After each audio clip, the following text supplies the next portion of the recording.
ગુજરાતના ગીરના જંગલનું તો પાણી જ કંઈક અલગ છે. અહીંયા ડાલામથા સાવજો વસે છે અને માણસોની ખુમારી પણ કંઈક સાવજ જેવી જ છે. આ વિડીયો ખાંભાના રબારિકા ગામનો છે અને તમે જુઓ કે જ્યારે 4 સિંહો સામે આવતા હોય, રાતનો અંધકાર હોય અને હાથમાં કોઈ શસ્ત્ર ના હોય, આમ છતાં 2 જવાનો સિંહોની સામે ઊભા રહે છે અને સિંહો પણ જુઓ કોઈ દોડીને એમના ઉપર સીધો જ મુકાબલો કરવા માટે આવ્યા હોય એમ હુમલો નથી કરતા.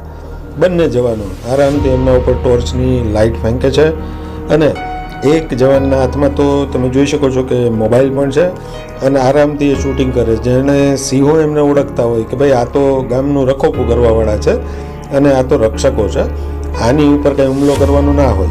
સિંહો મોટાભાગે ભૂખ્યા હોય ત્યારે ગામમાં આવતા હોય છે અને જવાનોને પણ એ ખબર જ હોય છે કે 4 સિંહો સામે કંઈ મુકાબલો ના થાય, પરંતુ એમને વિશ્વાસ હોય છે કે સિંહો હુમલો કરવાના નથી.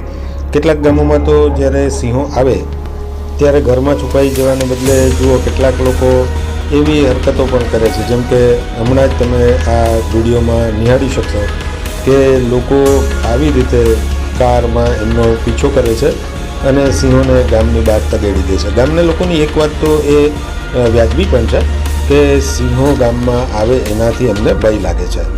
આ વિડીયો તમે જુઓ, ઘણા લોકો એમ કહે છે કે સિંહોથી કંઈ ડરવાનું ના હોય, પણ યાદ રહે સિંહો તો વન્ય પ્રાણી છે, એ વાઇલ્ડ એનિમલ છે.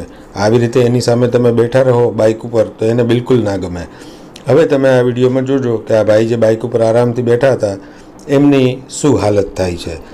તો સિંહોની નજીક જવું એ ખતરનાક છે, પરંતુ અહીંયા વાત જે છે એ પ્રકારની છે કે સિંહો માનવીના મિત્રો જેવા છે. આ વિડીયો તમે અગાઉ કદાચ નિહાળ્યો હશે કે ઘણા ખેતરો સિંહોનું મુકામ જેવા છે, એમના ઘર જેવા છે. આ ખેડૂત જુઓ આરામથી ઊભો છે અને એમના ખેતરમાં દરરોજ જે સિંહણો આવતી હોય છે એ 2 સખીઓ જાણે એકબીજાનો મિલાપ કરવા આવી હોય અને બંને નજીક જ છે અને ખેડૂત પણ એમની બિલકુલ બાજુમાં જ છે. તો ભાઈ આવું તો ગીરની ધરા ઉપર જ બની શકે કે સિંહો અને મનુષ્ય વચ્ચે આટલી નિકટતા હોય. રાજુલા પાસેના આ ગામનો વિડીયો તમે જુઓ, 2 લોકો રોડ ઉપર જ ઊભા છે અને ડાલામત તો સાવજ કઈ દિશામાં જશે ખબર નથી. હવે એમને એવો અંદાજ આવે છે કે કદાચ સિંહ એમની તરફ આગળ વધી રહ્યો છે, તો એ લોકો બરાબર જાણતા જ હોય છે કે સિંહનું માન કેવી રીતે જાળવવું. તો ગીરની આસપાસ રહેનારા લોકો તો આ પ્રોટોકોલને બરાબર જ જાણે છે કે સિંહોની કેવી આમન્યા હોય છે, સિંહોને શું નથી ગમતું, સિંહોને કેવી રીતે કે શું કરીએ તો એમને ગુસ્સો આવે છે. પરંતુ બહારના ઘણા બધા લોકો એવા હોય છે કે જેમને આ બધી ખબર હોતી નથી અને એના કારણે ઘણી બધી વખત સિંહોને ગુસ્સો આવે છે. સિંહોની પાછળ વાહન દોડાવવા કે એના ઉપર ટોર્ચ ફેંકવી કે વાહનનો પ્રકાશ ફેંકવો એ સિંહોને બિલકુલ પસંદ નથી. ઘણા બધા રસ્તાઓ એવા છે ગીરના કે તમે ત્યાંથી પસાર થતા હોય તો અનાયાસે તમને ડાલામથા સાવજનો ભેટો થઈ જાય, પણ એનો મતલબ એવો નથી કે એમને પરેશાન કરવા, કારણ કે આ એમનો જ વિસ્તાર છે. આપણે હવે અહીંયા મોટા મોટા હાઈવે બનાવી દીધા છે કે સ્ટેટના માર્ગો બનાવી દીધા છે અને ઉદ્યોગો અને રહેણાંકના કારણે ઘણા બધા હજારોની સંખ્યામાં વાહનોની અવરજવર થાય છે. હવે એનાથી સિંહોને ઘણી બધી મુશ્કેલી થાય, પરંતુ મોટાભાગે એ સંવાદિતા સાચવી લે છે અને પોતે પોતાનો રસ્તો કરીને નીકળી જાય છે. પણ માણસો જેવા સિંહ એમની નજરમાં આવે એટલે ઊભા રહી જાય, એમની સાથે ફોટા પડાવે અને આ બધી પ્રવૃત્તિઓ કરે, એમાં ઘણી બધી વખત જોખમ પણ સર્જાતું હોય છે.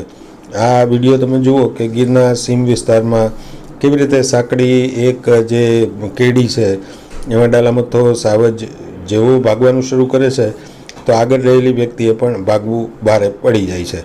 પણ કેટલાક લોકો આવી પ્રવૃત્તિ કરતા હોય છે જે બિલકુલ વખોડવાને પાત્ર છે. સિંહોની સાથે સેલ્ફી લેવી કે સિંહોની ઉપર લાઇટ ફેંકવીને પછી આવા બધા વિડીયો બનાવીને રીલ્સ મૂકવા, એમાં કોઈ બહાદુરી નથી. ખરેખર તો તમે સિંહોને પરેશાન ન કરો એ મોટી બહાદુરી છે, કારણ કે આ પૃથ્વી ઉપર એનો જેટલો હક છે એટલો જ આપણો છે. ગીરના આ ગામડાનું દ્રશ્ય તમે નિહાળો કે જ્યાં સિંહો અને મનુષ્યો વચ્ચે કેવી કુદરતી નિકટતા છે. સિંહ પોતાનો શિકાર કરે છે અને લોકો બિલકુલ આસાનીથી ત્યાં જ ઊભા છે. આગળ તમે જોશો તો લોકો પોતાની રોજિંદી કામગીરી પણ આવી જ પરિસ્થિતિમાં કરી રહ્યા છે. સામે સિંહ છે તો એને એવું નથી લાગતું કે કોઈ આ ખુખાર પ્રાણી છે અને માણસો ઉપર હુમલો કરશે. ગીર અને સિંહોના આવા જ વિડીયોઝ તમને પસંદ હોય તો તમે આ ચેનલને સબસ્ક્રાઈબ કરો અને નિહાળો ગીર અને સિંહોના અજાયબ અને રોમાંચક વિડીયોઝ.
હજી રાવણ મન નથી થતું.